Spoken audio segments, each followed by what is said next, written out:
الحمد لله حمدا كثيرا طيبا مباركا فيه. اللهم لا أحصي ثناء عليك أنت كما أثنيت على نفسك. اللهم صل على محمد وعلى آل محمد كما صليت على إبراهيم وعلى آل إبراهيم إنك حميد مجيد. اللهم بارك على محمد وعلى آل محمد كما باركت على إبراهيم وعلى آل إبراهيم إنك حميد مجيد.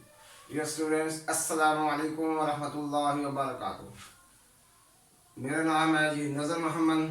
میں اسلامیات کا ٹیچر ہوں اور آپ میرا یوٹیوب چینل دیکھ رہے ہیں.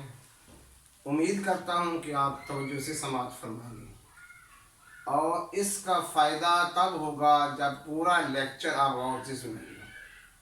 میں آپ کو یقین کے ساتھ کہتا ہوں کہ اگر آپ اپنی کتابیں کھول کر اس سبق کو توجہ سے سنیں گے تو انشاءاللہ آپ کو یہ سبق ابھی یاد ہو جائے گا.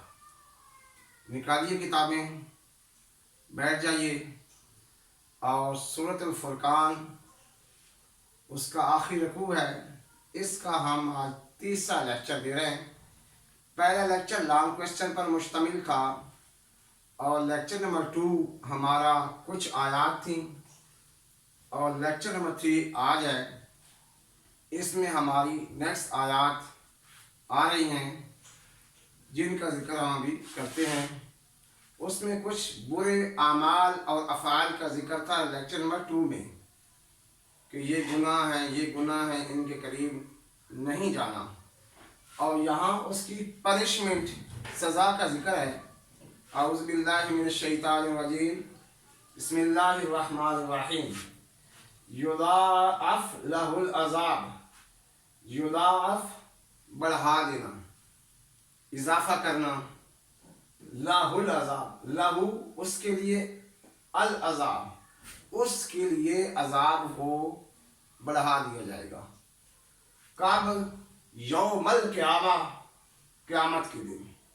اسٹوڈنٹس، جو پرماننٹ عذاب ہے وہ تو ہوگا قیامت کے لیے، وہاں ہوگا کافرین منافقین کے لیے. لیکن عذاب قبر بھی برحق ہے. ان کی پنشمنٹ قبر میں ہی شروع ہو جائے گی. چاہے آدمی قبر میں گیا، چاہے جلا دیا گیا، چاہے مچھلیوں نے کھا لیا، چاہے جانوروں نے کھا لیا، چاہے کسی حادثاتی موت میں مر گیا، اس کا پتہ ہی نہیں چلا. یہ اس کا عالم برزخ ہے اور اس میں عذاب ہے. جیسے اللہ نے فرمایا کہ فرعون کی لاش، النار یعرضون علیہا غدوا وعشیا ویوم تقوم الساعہ ادخلوا آل فرعون اشد العذاب.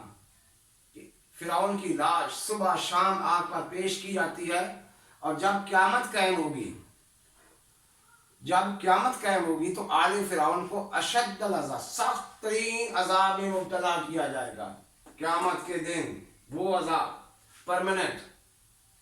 تو یہ قبر میں جو ہے یہ چھوٹا عذاب ہے، یہ چھوٹا عذاب ہے.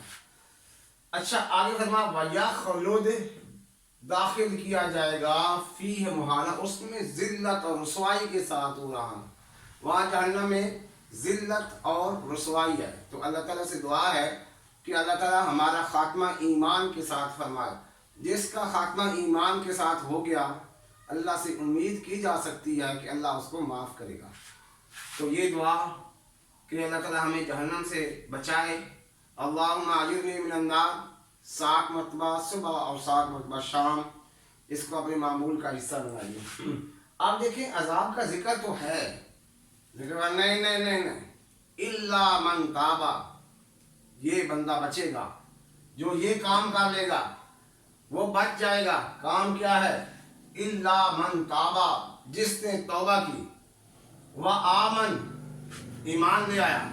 پہلے کافر تھا، توبہ کی کفر سے، شرک سے، اور پھر ایمان لے آیا اللہ کی ذات پر. اب توبہ میں کیا ہونا چاہیے؟ توبہ خالص سچی ہونی چاہیے اور پچھلے گناہوں پر ندامت ہونی چاہیے اور زبان سے استغفار ہو اور آئندہ پیچھے پلٹنے کا ارادہ نہ ہو. یہ ہے توبہ. جس نے یہ توبہ کی، ایمان لایا، ایمان خالص، ایمان خالص چاہیے، کہتے ہیں دودھ خالص ہونا چاہیے، دودھ خالص ہونا چاہیے، تو ایمان بھی خالص ہونا چاہیے۔ خالص ایمان اللہ قبول فرماتے ہیں۔ جو ملاوٹ والی چیز ہے جب ہم نہیں پسند کرتے تو اللہ کیسے پسند کرے؟ توبہ ایمان، صرف ایمان اور بے عمل آدمی وہ بھی کامیاب نہیں۔ فرمایا وَعَمِلَ عَمَلًا صَالِحًا، عمل بھی اس نے کیے اچھے، نیک اعمال اختیار کیے۔ آپ دیکھیں فَأُولَٰئِکَ، یہ لوگ جو یہ کام کریں گے، یُبَدِّلُ اللہ، تبدیل، یبدل کا مطلب تبدیل ہے، اللہ تبدیل کر دے گا، اللہ بدل دے گا کیا؟ سیئاتہم، ان کی برائیوں کو، حسنات، نیکیوں میں، اللہ ان کی برائیوں کو نیکیوں میں تبدیل کر دے گا۔ وکان اللہ غفور الرحیم، اللہ تعالیٰ بڑا بخشنے والا مہربان ہے کہ اللہ تعالیٰ کی رحمت بہانے ڈھونڈتی ہے۔ اللہ بڑے خوش ہوتے ہیں اس انسان پر جو توبہ کر کے اللہ کی طرف رجوع کر لیتا ہے۔ آگے پھر فرمایا وَمَن تَابَ، اور جس نے توبہ کی۔ یہاں ایک نقطہ ہے سمجھنے والا، توبہ کا ذکر یہاں بھی ہے، پھر دوبارہ کیوں ہے؟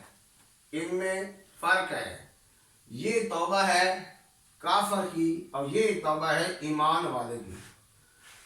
اسٹوڈنٹ، گناہگار ایمان والا بھی ہو سکتا ہے۔ اب دیکھیں، ہم ایمان کا دعویٰ کرتے ہیں، ایک ہے مسلمان، ایک ہے ایمان والا، دونوں میں فرق ہے۔ کچھ دیہاتی آئے قالت الاعراب آمنا، دیہاتی آئے کہتے جی ہم ایمان لائے۔ فرمایا قل لم تؤمنوا، انہیں کہیے کہ تم ایمان والے نہیں بنے، ولما يدخل الایمان فی قلوبکم، ابھی تمہارے دلوں کے اندر ایمان نہیں اترا، ولیکن قولوا اسلمنا، بلکہ کہو کہ ہم مسلمان ہوئے۔ ایمان کے درجات ہوتے ہیں، ایمان کے درجات ہوتے ہیں، تو وہ ایمان ہی انسان کو عمل پر اکساتا ہے، ایمان انسان کو عمل پر اکساتا ہے۔ اچھا جی، وَمَن تَابَ، توبہ کی، وَعَمِلَ صَالِحًا، تو عمل بھی نیکی ہے، فَإِنَّهُ يَتُوبُ إِلَى اللَّهِ مَتَابًا، وہ اللہ کی طرف رجوع کرنے والا توبہ۔ اچھا دوبارہ سماعت فرمائیں اس کو، وَمَن تَابَ، جس نے توبہ کی، کس سے؟ گناہوں سے توبہ، برے اعمال اور افعال سے توبہ کی، وَعَمِلَ صَالِحًا، عمل نیکی۔ دو چیزیں ہیں، ایمان اور عمل صالح، إِلَّا الَّذِينَ آمَنُوا وَعَمِلُوا الصَّالِحَاتِ، دونوں چیزیں ضروری ہیں، ایمان لے آئے، اس کے ساتھ عمل صالح بھی اختیار کیے۔ ایک بندہ عمل صالح اختیار کرتا ہے، ایمان نہیں لاتا، اس کا عمل صالح کسی کام نہیں آئے گا آخرت میں، اللہ تعالیٰ اس کا ریوارڈ دنیا میں واپس دے دیں گے۔ ایمان اور عمل صالح، فَإِنَّهُ يَتُوبُ إِلَى اللَّهِ مَتَابًا، وہ اللہ کی طرف رجوع کرنے والا ہے۔ آگے ایک اور اچھی صفت، گڈ کوالٹی کا ذکر ہے، وَالَّذِينَ لَا يَشْهَدُونَ الزُّورَ، اور وہ لوگ جھوٹی گواہی نہیں دیتے، لا نہیں، یشہدون شہادت گواہی، زور جھوٹی گواہی نہیں دیتے۔ وَإِذَا مَرُّوا بِاللَّغْوِ، اور جب ان کا گزر ہوتا ہے کسی لغویات، کسی خراب چیز پر، لغو باتوں پر، لغو فضول محفلوں پر، فضول کاموں پر۔ اب فضول کام وہ ہیں جس کا نہ دنیا میں فائدہ ہو نہ آخرت میں فائدہ ہو، ایسا کام فضول ہے۔ ہم اسٹوڈنٹ بہت سے کھیل بھی فضول کے کھیلتے ہیں۔ سب سے پسندیدہ کھیل آج کے نوجوانوں کا ہے کرکٹ۔ ایک گیند کے اوپر لاکھوں انسانوں کی نظر جمی، اب گیند بیٹسمین کے پاس آ رہی ہے، اسے چوکا لگا دیا، چھکا لگا، گیند باز سب گیند کو دیکھ رہے ہیں۔ اتنا اہم ہے یہ، اتنا اہم ہے نہیں، یہ اس میں بھی بہت سے نمازیں اذکار لوگوں کے ضائع ہو رہے ہیں، تو علماء نے اس کو بھی فضول لکھا ہے۔ اب کھیلنے کون سے چاہیے؟ کھیلنے چاہیے، یہ ورزشیں ہیں، اور اسلام نے ان کھیلوں کی ترغیب دی ہے جو آپ کی باڈی کو مضبوط کریں۔ گھوڑ سواری ہے، تیر اندازی ہے، اس کے علاوہ سوئمنگ، تیراکی، یہ کھیل یہ کھیل جب کھیلیں گے آپ کی باڈی مضبوط ہوگی، اور حدیث کا مفہوم ہے کہ جو طاقتور مومن ہے کمزور مومن سے بہتر ہے۔ اللہ کے نبی نے ان کھیلوں کو کھیلنے کی ترغیب دی ہے۔ مسجد نبوی میں تیر اندازی کی مشق ہوتی تھی، مسجد نبوی میں ہو رہی ہے، اور صحابہ باغ کے گھوڑے کے اوپر سوار ہوتے تھے، باغ کے آج چھلانگ والی گھوڑے کے اوپر۔ یہ کیوں ہے؟ یہ اس لیے ہے کہ جنگ میں یہ چیزیں کام آتی ہیں، دشمن ہمیں کمزور نہ سمجھے۔